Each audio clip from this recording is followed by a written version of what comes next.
widely panned back home. How are other world leaders reacting? Joining me now is Nile Gardiner from the Heritage Foundation. He is a former aide to British Prime Minister Margaret Thatcher. Nile, thank you for joining us. What's your take? Well, first, it's great to be here. Thanks very much for the invitation. I've just actually come back from London, spent the last 2 weeks in Europe. Without a doubt, I think that across much of Europe, there's been a very negative reaction to the Trump-Putin summit in Helsinki. I think that many in Europe view it as a missed opportunity, actually, to stand up to Vladimir Putin. And so I think in the eyes of many European leaders, also in the eyes of much of the European media as well, this wasn't the finest moment for President Trump on the world stage. How do they know that he didn't stand up to Putin? They weren't in the room.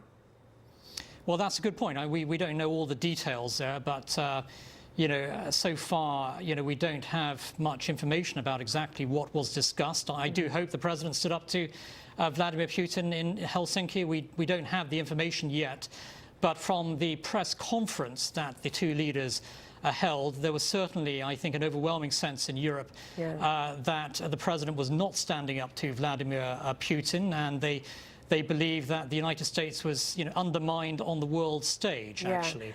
You know, do they feel that Germany was standing up to Vladimir Putin when they built a pipeline that would, you know, send so much financial benefit into Russia, as everyone else is sanctioning them? Yeah, so at the NATO summit, of course, President Trump rightly condemned Germany's support for the Nord Stream 2 pipeline between Germany and Russia, which works to the benefit of the Russians. And he called out German Chancellor Angela Merkel over this, and he described this as really as appeasement of the Russians. That was absolutely the right message for the president to send in Brussels. I think, though, he should have sent the same kind of message, actually, to Vladimir Putin directly in Helsinki, standing up to the Russian leader, basically declaring that Russia's role in Europe right now is deeply unhelpful, and calling on the Russians to withdraw from Ukraine and the occupation of Crimea. That, I think, should have been the approach taken by the president. Well, some say money talks louder than words, but one thing he could do, Mark Thiessen wrote an essay suggesting that President Trump should move troops into Poland, saying after spending the past week accusing him of being Putin's puppets, critics would look foolish if they turned around and criticized him then for antagonizing Russia. And after attacking him for undermining NATO, they could hardly complain that he is taking unprecedented action to shore up the alliance's eastern flank. What do you think? Is this a good idea?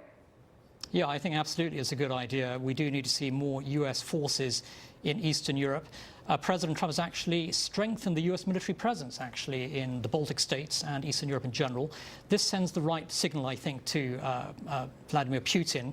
And it's vital, I think, that the president reinforces the already very robust positions of his own administration. After all, the Trump administration has been tougher on Russia, actually, than any U.S. administration since the days of Ronald Reagan. And I think that just needs to be backed up personally by the president himself. I hope he does so when Vladimir Putin comes to Washington. You don't think he's approving any of those moves? Do you think that those people in his administration are taking those moves on their own without him? No, I think that the president has been intricately involved in all of these decisions, and I think that the president himself, though, should personally confront Vladimir Putin, stand up to him. The United States is the leader of the free world. We need to see strength and resolve projected at every level of the administration, starting at the very top. And I do hope the president will do so when he faces Vladimir Putin again in the fall. And do you think that that meeting is a good idea? I mean, we heard Secretary of State Mike Pompeo, you know, say, of course, we want leaders of strong nations to get together. That is through discussion that we negotiate our differences. And there are others who, you know, you saw Marie Harf in this segment before you know, saying that this is a terrible idea to welcome into the White House. I'm paraphrasing. She didn't say terrible, but she didn't look thrilled about it. What do you think? Well, I think that, you know, Vladimir Putin certainly does not deserve to be stepping on U.S. soil after everything he's done against the United States and the free world. But it is what it is. The decision has been made. Vladimir Putin's coming over. I think the administration must now project real strength and resolve against Moscow at this summit. So I do hope the president will make the most of it and confront Putin. Nile Gardiner, thank you.